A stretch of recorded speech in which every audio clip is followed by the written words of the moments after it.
Good morning and welcome to the Strunk Dugan newscast. Here with a special report on civil rights movements, we are here to discuss the past of civil rights movements, the progress that has been made, as well as current existing issues.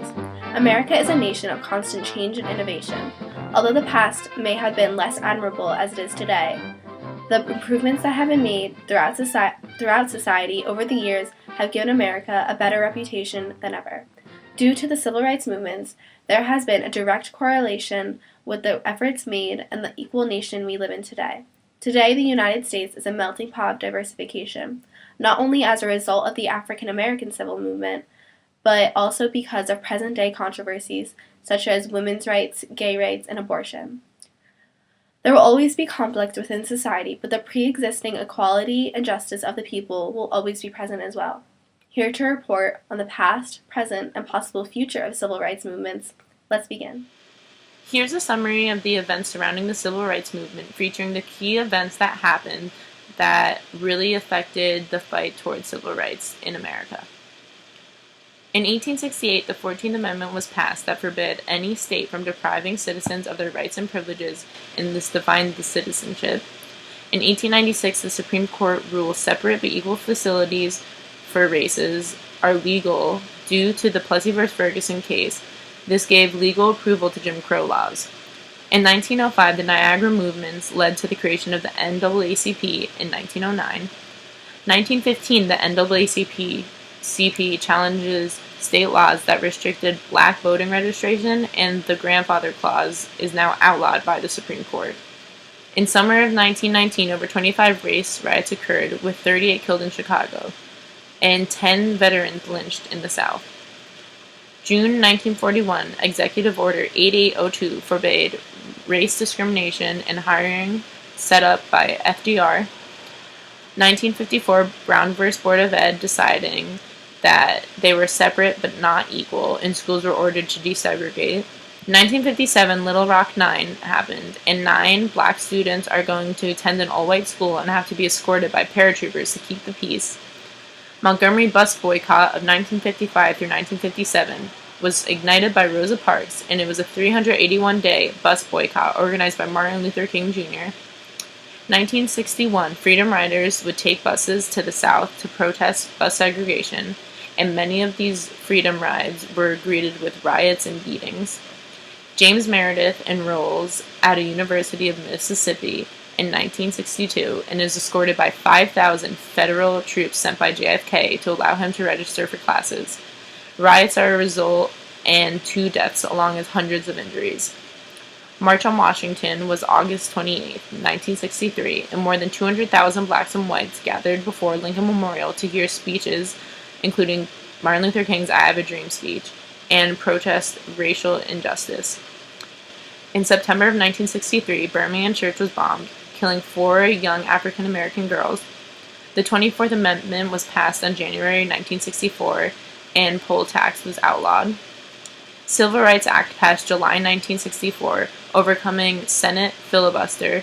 Congress passes law forbidding of racial discrimination in many areas of life, including hotels, voting, employment, and schools. 1964, the Mississippi Summer Freedom Project was civil rights workers seeking to register blacks to vote. 3 are killed and many black homes and churches are burned. On March 1965, Selma to Montgomery March, which was led by Martin Luther King Jr., was a 54-mile march to support African American voter registration. Voting Rights Act approved August 6, 1965, and after passage, Southern black voter registration goes by over 50%, and black officials are elected to various positions. In Mississippi, black voter registration grew from 7% to 67%. The Watts riots occurred in August of 1965, with more than 100 riots.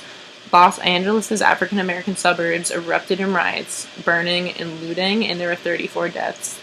The 1967 race riots in Detroit and Newark were the worst riots in U.S. history, resulting in 43 deaths in Detroit and federal troops being called out to restore order. And unfortunately, MLK was assassinated in 1968. That may seem like a lot, but it's just a few of the important events that occurred in our fight for civil rights in America. Rosa Parks is referenced to as the First Lady of Civil Rights and the mother of the freedom movement. Parks leaves an exceedingly lasting impression on the history of the African American civil rights movement. Her story in history begins on December 1st, 1955, when she was asked to give up her seat for a white passenger.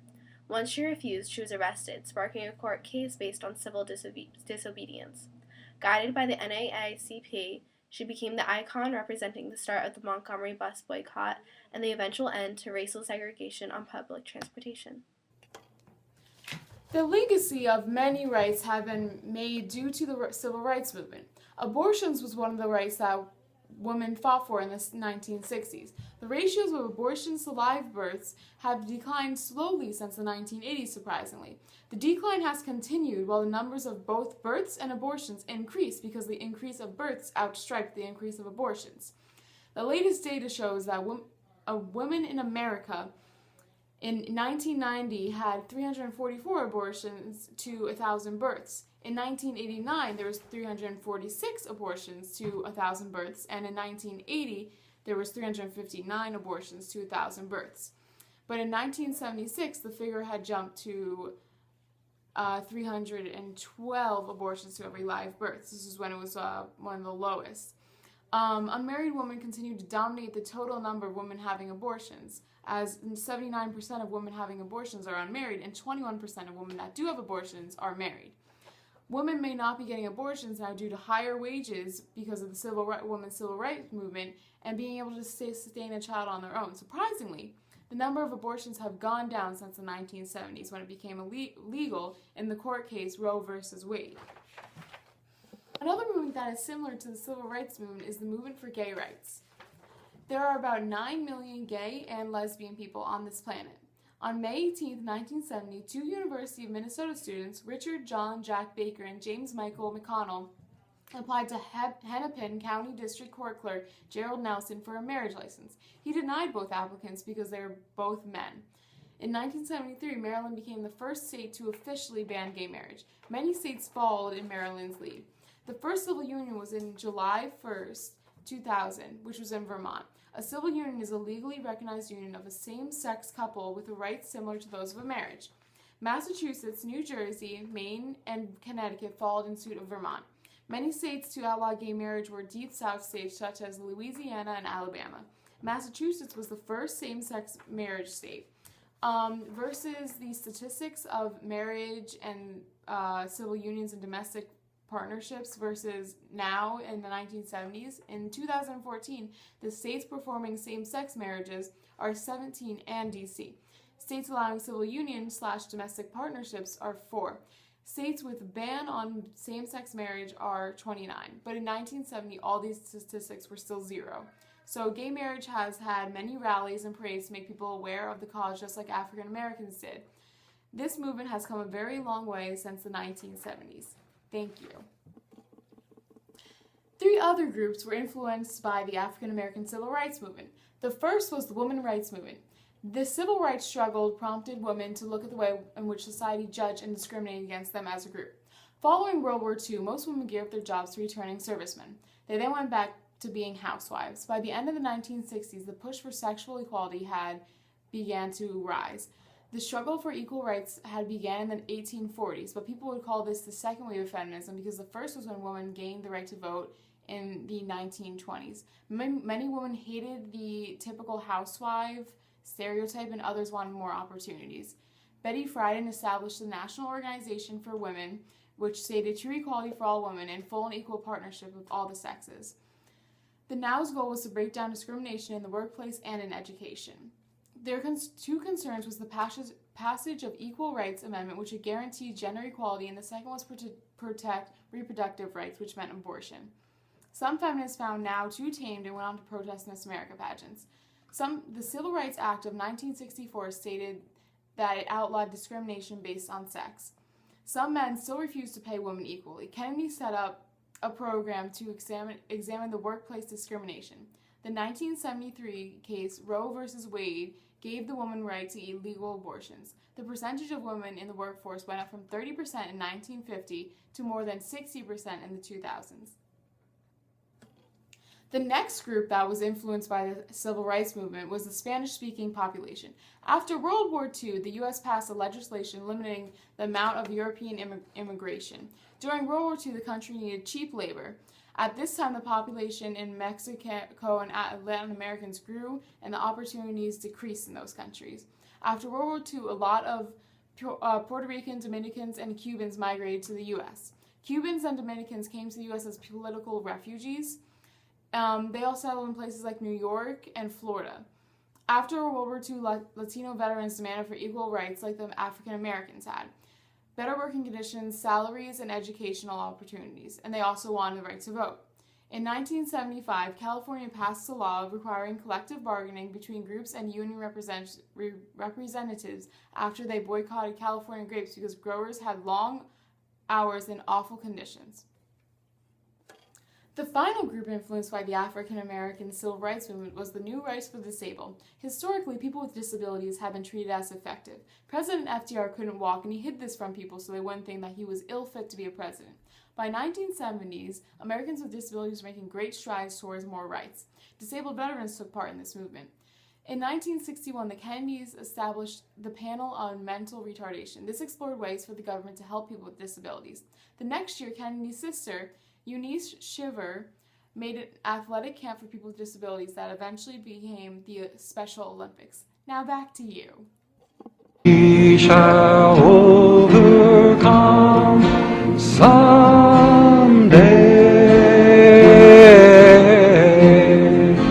Oh, deep in my heart,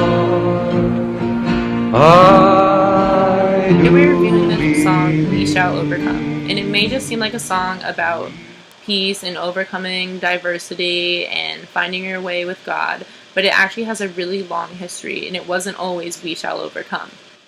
It actually started as I Will Overcome rather than We Shall Overcome, and during 1945 through 1946, there was a strike by African American women, and they wanted a pay raise of 30 cents an hour, and they sang this song while they picketed. And it was a favorite by one of the strikers, Lucille Simmons, and she changed the song in a very simple way to make it an even stronger impact. And she did this by changing the lyrics to We Will Overcome and other lyrics to We, just to make it more unified and stronger.